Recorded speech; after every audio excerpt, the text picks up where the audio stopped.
Okay. Webes, April 25, 2024. Bago tayo magsimula sa daily episode natin, gusto kong bigyan ng idea yung iba sa atin, di ba? Kasi maraming nagtatanong, ano ba yung diferensya ng spell at saka ng ritual? Yung spell kasi is, hindi siya permanente, hindi siya pang matagalan.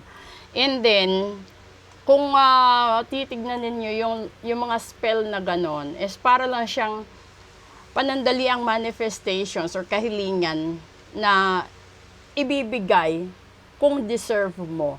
So hindi lahat ng gumagamit ng any na spell or any na ritual or Latin na meron sa TikTok hiyang sa inyo. Kung na-observe ninyo yung iba, hindi na talaga natupad kasi hindi siya hiyang. Para siyang pagkain, shampoo, lotion, na kahit gaano siya kamamahalin or kahit gaano siya sikat na brand, kapag hindi kayo hiyang, hindi talaga yan mag-workout sa inyo. Ganon din yung dasal, no? Literal kasi, yung dasal kasi ng ritual is mas mahaba compare sa mga spells lang. So, kapag sinabi mong ritual, ito yung isang pamamaraan na pag nagdasal ka, meron kang hinihiling, pero may kapalit siya. Yung kapalit nun, dapat mong panindigan. At yung pinakamahirap kasi, is yung manatili kang kalmado, manatili kang buo at saka tawag nito, yung straight yung paniniwala mo. Kasi kalimitan, yung nasa isipan natin kapag nagpagawa tayo, instant Instant yung result. Wag niyong kakalimutan na bago tayo nagkaroon ng problema, binigyan tayo ng choices ng Diyos. No? Bago tayo nagkaroon ng maraming circumstances sa buhay, meron tayong freedom noon. So, yun nga lang, yung iba sa atin, nagkaroon ng abuso sa freedom of choice, nagkaroon ng mga wrong choices sa buhay, nagkaroon ng mga pagkakamali na hindi naman intentional, kasi lalong-lalo na sa usaping pag-ibig, hindi mo masasabi na isang pagkakamali ang magmahal sa tao. Siguro, masasabi natin, pagkakamali yung maituturing kung nagmahal ka ng tao na hindi ka pinahalagahan, hindi ka binigyan ng pagkakataon, or hindi ka binigyan ng pansin, di ba? Kasi merong mga ganun na sitwasyon, yung para bang one-sided love, tapos nakisama lang siya sa'yo kasi kaya mo siyang buhayin, pinakisamahan ka niya kasi dahil may utang na loob lang siya, pinakisamahan ka niya dahil gusto niya maging citizen sa overseas. Maraming ganun. Pero, doon naman sa mga taong itinadhana talaga na sila yung maging kapares, no? May mga masaswerteng tao na sa unang desisyon nila sa pagpili kung sino mamahalin nila, naging maswerte sila at natagpuan agad nila yung tadhana nila. Meron naman mga taong ikinasal na hindi talaga sila nakatadhana. Kaya darating at darating yung panahon na maghihiwalay sila. Kasi yun yung pattern na kailangan talagang maghiwalay kayo kasi meron talagang nakatadhana sa kanya. So yung paghihiwalay is hindi naman agad third party. Minsan dadaan kayo doon sa mga matitinding problema na kusa na kayong susuko.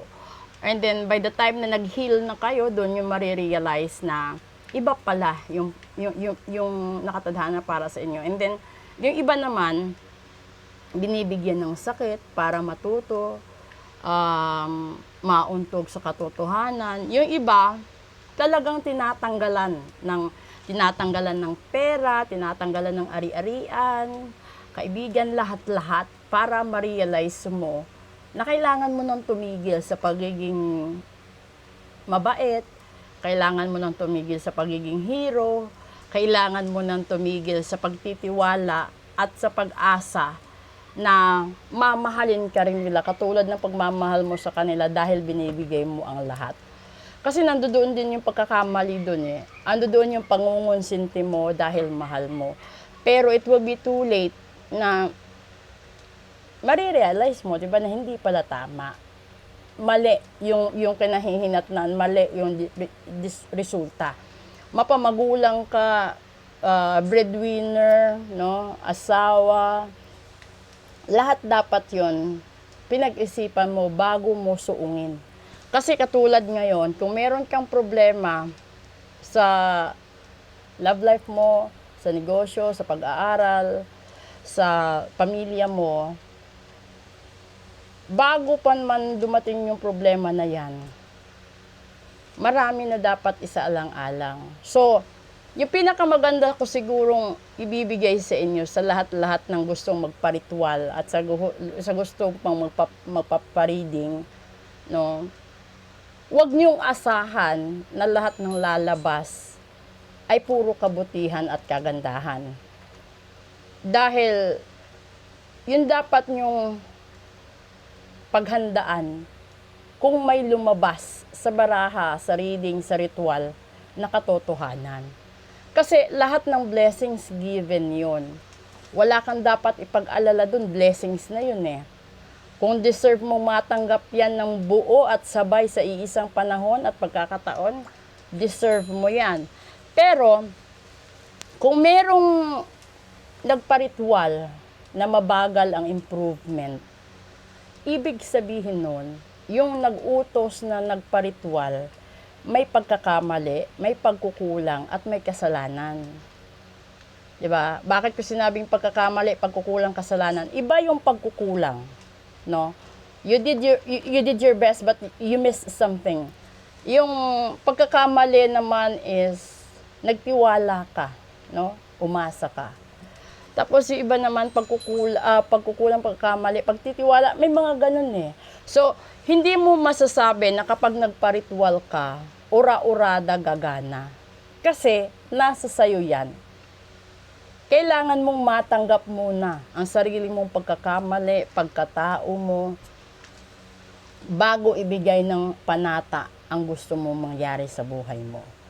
Kasi sa isang relasyon, never kayong maghihiwalay na iisa lang ang may pagkakamali. Sa isang pamilya, never kayong magkakasira kung malakas ang kapit ng pagmamahalan ninyo sa bawat isa, lalong-lalo na respeto. Diba? Pag-isipan nyo kasi ako yung tipo ng nagri-ritual na ina-alert ko yung tao kung may hindi magandang mangyayari. Ina-alert ko si client kung merong rush na mangyayari. Kung doon naman sa mga tao na nagtataka kung bakit minsan malakas yung kandila, minsan mabagal, depende yun sa issue na gusto nyong halongkatin at ayusin. Kasi para siyang nagsindi ka ng kandila sa simbahan. Minsan malakas ang hangin, minsan walang hangin. Pag nagdasal ka, minsan may nakikisindi. Minsan bigla siyang upos kasi mainit sa paligid. May mga ganong factor. Sa buhay natin, ganon din yon. So, walang perpekto, walang malinis na tao sa mundo. Pero pwede mong gawing mabuti at pwede mong ituwid yung mga pagkakamali mo noon. Yun nga lang, makikita talaga sa ritual, lalong-lalo na yung panata. Kapag nagpagawa ka ng ritual na gamit ay panata, at hindi mo tinapos yung kandila, magkakaroon ka lagi ng hang time. Magkakaroon ka lagi ng mga consequences sa buhay. Kasi hindi mo sineryoso na tapusin ang obligasyon mo sa kandila. So, sana maintindihan nyo kasi para siyang nag-loan ka or nag-credit card ka, di ba? Nag-swipe ka ng nag-swipe tapos hindi mo binayaran. Di ba meron kang blacklisting? Ganon din sa panata. May parang ganon din. Okay? Proceed tayo sa daily episode natin. Good afternoon!